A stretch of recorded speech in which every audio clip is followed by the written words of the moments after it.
नमस्कार, आप देख रहे हैं रेड हैंडेड न्यूज नेटवर्क। मैं हूं आपके साथ मनु तिवारी। आइए रुक करते हैं देश विदेश की ताजा खबरों की ओर।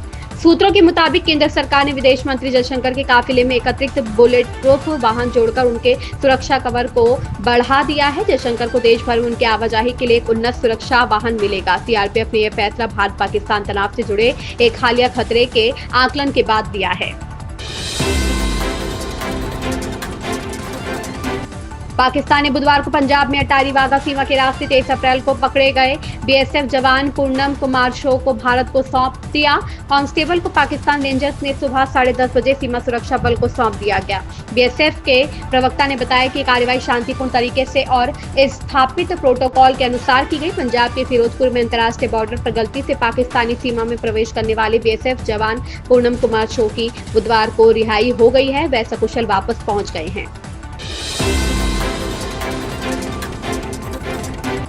मुख्यमंत्री योगी आदित्यनाथ ने खाद्य पदार्थ और मिलावट और नकली दवाओं के कारोबार को सामाजिक अपराध करार देते हुए कहा कि यह जन स्वास्थ्य से जुड़ा गंभीर विषय है जिससे किसी प्रकार का समझौता नहीं होना चाहिए। उन्होंने अधिकारियों को निर्देशित किया कि राज्य सरकार की जीरो टॉलरेंस नीति के तहत मिलावटखोरों, नकली दवाओं के कारोबारी नेटवर्क और इस अपराध में संलिप्त व्यक्तियों के विरुद्ध सख्त व निर्णायक कार्रवाई की जाए।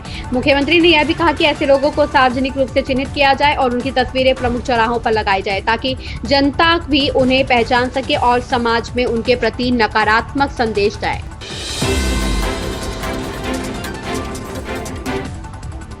पाकिस्तान के साथ सीज फायर पर बनी सहमति को लेकर विपक्ष अब सरकार को घेरने में लगा है। आम आदमी पार्टी ने सीज फायर की घोषणा पर सवाल उठाए हैं। आज दिल्ली में आप कार्यकर्ताओं ने बैनर लेकर भाजपा सरकार के खिलाफ जमकर नारेबाजी की।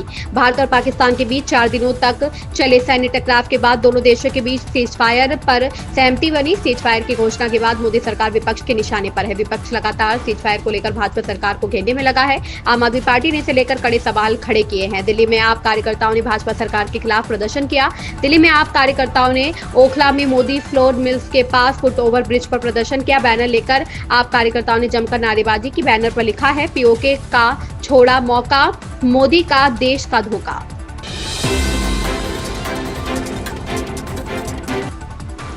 यूपी के मदरसों के पाठ्यक्रम में बदलाव किया जा रहा है। कक्षा 9 से 12 तक के बच्चों को यहां गणित और विज्ञान की शिक्षा दी जाएगी। मदरसे में कक्षा 9 से 12 तक के विद्यार्थियों को विज्ञान और गणित जैसे विषय भी पढ़ाए जाएंगे। यूपी बोर्ड की तर्ज पर इन विषयों को मदरसा बोर्ड के पाठ्यक्रम में शामिल किया जाएगा। इसके लिए शीघ्र ही निदेशक समाज कल्याण की अध्यक्षता में गठित कमेटी की बैठक होगी। प्रदेश में वर्तमान में 13,329 मान्यता प्राप्त मदरसे संचालित हैं। इनमें 12,35,400 छात्र छात्राएं अध्ययनरत हैं। इन मदरसों में 9,979 प्राथमिक व उच्च प्राथमिक स्तर कक्षा 1 से 8 और 3,350 माध्यमिक व उच्चतर माध्यमिक स्तर कक्षा 9 से 12 के हैं।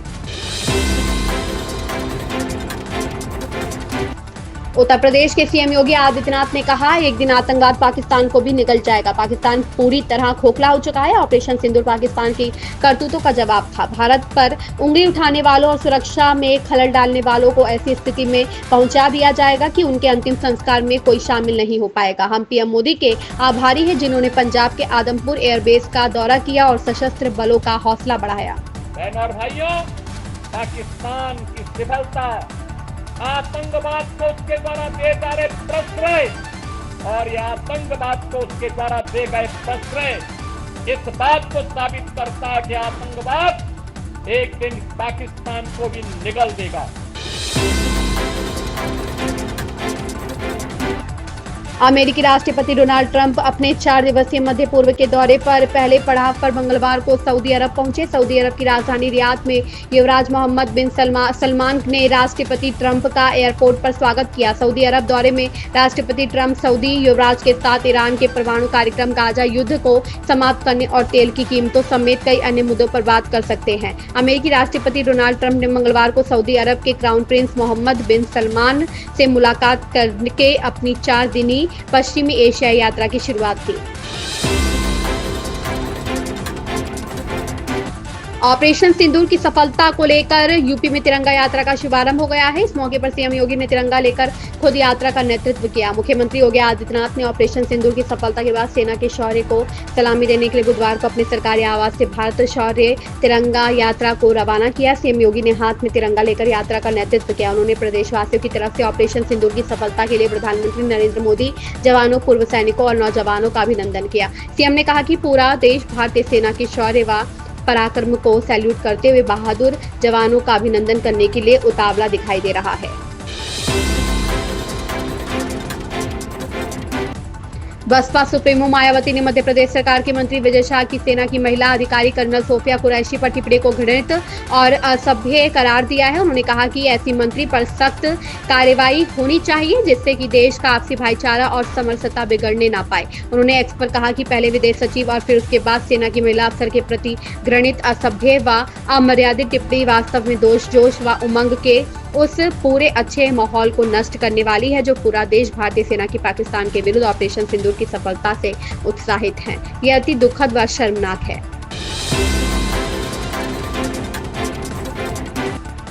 मुख्यमंत्री योगी आदित्यनाथ ने बुधवार को अपने सरकारी आवास से तिरंगा यात्रा का शुभारंभ किया। इस मौके पर उन्होंने भारतीय सेना के शौर्य की प्रशंसा की और कहा कि राष्ट्रीय संकट के समय धैर्य और एकता ही हमारी सबसे बड़ी पूंजी होती है। मुख्यमंत्री योगी आदित्यनाथ ने कहा कि राष्ट्रीय संकट के समय धैर्य और एकता ही हमारी सबसे बड़ी पूंजी होती है। इस माहौल में जवानों के कारण भारत ने पाकिस्तान के हौसले पस्त किए। दुनिया ने पाकिस्तान व उसके आकाओं के बेशर्मी भरे उस चेहरे को भी देखा जिसमें आतंकियों के जनाजे में वहां के नेता व सैन्य अधिकारी भी शामिल हुए। यह चीजें दिखाती है कि पाकिस्तान विफल राष्ट्र है और 70 से 75 वर्षों में उसने केवल आतंकवाद के बीज बोए हैं। पाकिस्तान ने अपनी विफलता की कहानी ही दुनिया को बताई है।